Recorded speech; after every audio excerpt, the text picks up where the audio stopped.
From left to right, folks, we have Peter Wiffen. Next to him, brother Robbie. And next to him, I'll just come around here a little bit, Daryl Pigden. How are you, gentlemen? Move in a bit closer so I can get you into the camera. Make like your brothers that actually like each other. How are you guys? Father, actually. Sorry? Father, actually. Are you dad? Yeah.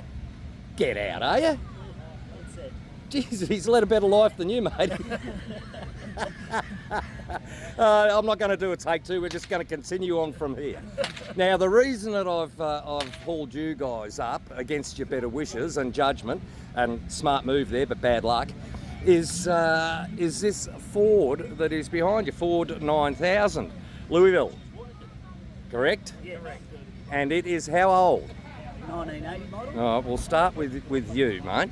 1980 model, and I've got to say, it looks absolutely mint. Now, I was talking to Robbie Rose a bit earlier, and he said it didn't start out that way. So, just take us through a bit of the history of it. It's actually ex-Ford Motor Company, genuine Ford Motor Company. We used to run Geelong Broadmeadows, towing a tipper. It then went to another guy who made it into a truck and trailer. And then we got it back and stripped it down to the bare chassis rail and started rebuilding it from there up. How long ago was that? 2 years ago we started, yeah, we finished at Christmas, just Right. gone. So, a long labour of love. It was, a lot of work, a lot of hours, a lot of money, So, a lot of fun. a lot of fun. So, it's not on any, I was going to say, is it on club plates? It's not on any. It will be shortly. It will be shortly, yeah. Well, I'm glad for your wallet that it's going to be. So you've had it out to a couple of shows. You had it at Clunes recently, Yeah, Clunes, and I yep. did see it there. Lansfield Okay. and Geelong.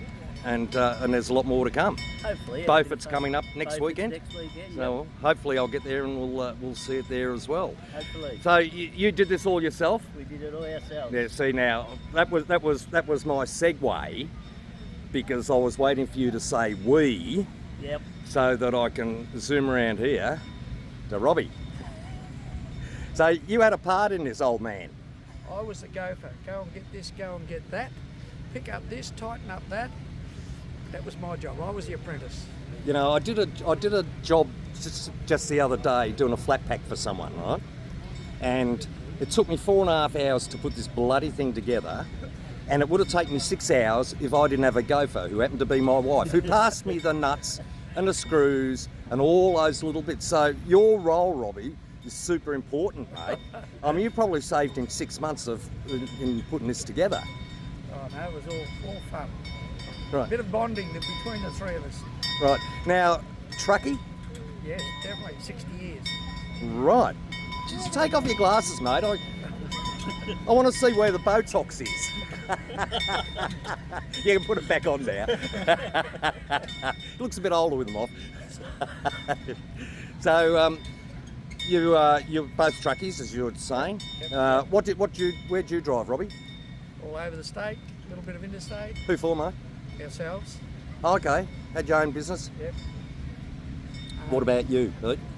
I started off as a mechanic for apprenticeship for 5 years, and then Was that the old man's insistence? Get a trade before you get behind the wheel? I had to get a trade before I was allowed to do anything. Bought my first truck at 21 and done a bit of local tipper work, carted containers, went to McColl's doing interstate for 8 years. Which is how you'd know Dingo, I guess. Dingo, yep. Yeah. Terrific fella. Everyone down this way, he is. We won't tell him that. It seems everybody down this way has worked for McColl's at one time or another. Pretty much, yep. Yeah. Now, look, it's a bit unfair to leave your silent mate out here, who you insisted come along, and that's Daryl.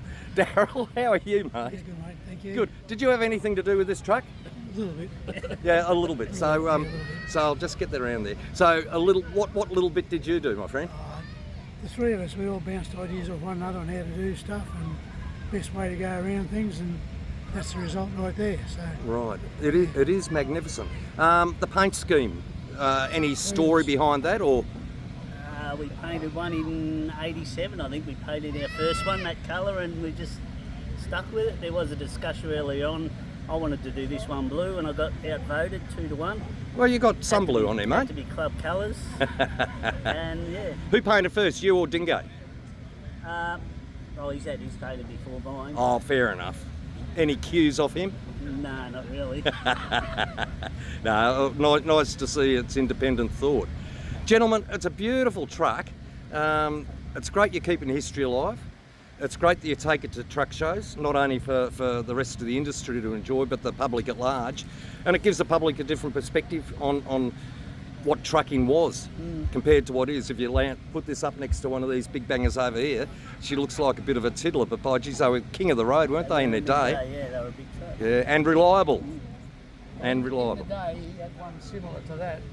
He used to run Geelong, Brisbane, and sleep across the two bucket seats. Yeah, Things have moved on. they have indeed. Yeah, different generation of trucks and different generation of people driving them. They really don't know what it was like, do they? They don't. Guys, congratulations on it. It's just a beautiful piece of machinery, and I'm pleased that I was able to catch you here. No worries. Thank Catch you again. Cheers. Thank you. Sorry, just a quick addendum to this. Sorry, Robbie, you were saying? Daryl made all the lining because it was just a bare shell when we got it, and Daryl made up all the lining, bought the vinyl, did all that, did the carpet. And fitted it all, yeah? Mate, you're a dark horse, aren't you? You're the quietly spoken one. You know, did a little bit here and there, and this is the result. And mate, hats off to you because it's pretty spectacular. That lot is. of work in making that console. We couldn't get a console for it, so Daryl made it. Peter got the console all recovered, and it used to be just carpet on it. I didn't really want the carpet anymore, so we had it all done with the vinyl. Peter insisted, make it look nice and have it all done the vinyl. And then we just sort of mucked around with a couple of trim pieces just to make it look nice. So do you do all the stitching for the trimming and that as well? No, Peter had that done. I got an industrial sewing machine at home. I'm available for hire. Yeah, that's, or I got an industrial sewing machine going cheap. you might get a job. Daryl started another one, an LTL, Oh yeah. but he's going to do the same as what we've done with this. Keep on keeping on. Yeah, no. Are you guys retired? No. I am, Oh, well, yeah. but I work a couple Yeah, of because days we've seen a how week. old he is without his glasses. Yeah. He drives the Volvo for me. A Volvo? The Volvo, that on that side. Oh, okay. He drives that.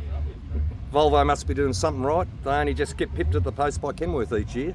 Yeah. They're selling a few trucks and wouldn't be without good reason, I wouldn't think. For old blokes, they're comfortable, they're manoeuvrable, and they're good on fuel. A lot of people that have spent their lives in Kenworths and they're going to give it away, and someone puts them into a Volvo or a Merc or a Scania and they go, geez, I've got another 5 years left in me. So it's horses for courses, isn't it? Well, they come from an old 190 Eder, which today you'd only use for a starter motor. To step into something like that, it's a dream. Yeah. It's a truck driver's dream. Yeah, they are nice. I'll see if I can get sponsorship of Volvo for those kind words. There's a lot of work gone into the mudguard brackets. Peter designed all the mudguard brackets on the whole you'll see here.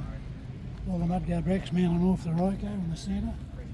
Designed all them, made them all up himself. And we did the exhaust stands ourselves. All the how to go about it and what to do and how to do it. The exhaust Gee, stands now used to be just, that looks good. there used to be just the one exhaust. So we decided we'd do two, and then we round the corners on the pipes as well, on the brackets. And then Peter got all the stainless folded up, and the brackets up with the holes through, and we put the exhaust through, and then up the back. That And made up special brackets to hold the exhaust instead of having those big clamps on yeah, well, that framework that holds the exhaust, it. Just it pops, doesn't it? yeah, and it's rounded. It's the same the exhaust. It makes it stand out, make something different. Yeah, there's a lot of hours went into working that out and nutting out. I believe that. But all your brackets for the mud guards to get them just sitting exactly right. And, even the mud brackets for the mud guards in the front, the time has gone in to get them to fit and hold everything just right. This is Okay. hours and hours and hours of work. I believe it. It, Gee, she's nice. Meg and Toby And my belong to kids. someone? They're my kids. They're your kids, are they? Are they going to fight over who gets the truck when you fall off the perch? I don't think so. They're not the slightest bit interested in the truck. So Aren't they? They're a bit more educated. So we'll sell it and split it down the middle. That'll be what they want. The money they can get out of it. Yeah. You said they're well educated, so they wouldn't be if you didn't make a living out of being a truckie, would you? That's right. When you look around here, it's a credit to the industry when you see the vehicles, isn't it? It is. It's a credit to the It industry. really is, and it's. I mean, I've got a little Hino 300 at the moment, and I've got to clean that every time I come on a run, and I know how long that takes me, but I'm too old to do any of this stuff. I tell you, I'm looking forward to giving it back to Hino so I don't have to wash it anymore. Thank you, Hino, for letting me use the truck and paying for the fuel so I can come to shows such as this. Right, okay, now Thank you. I was going to get an interior shot or two. Ugh.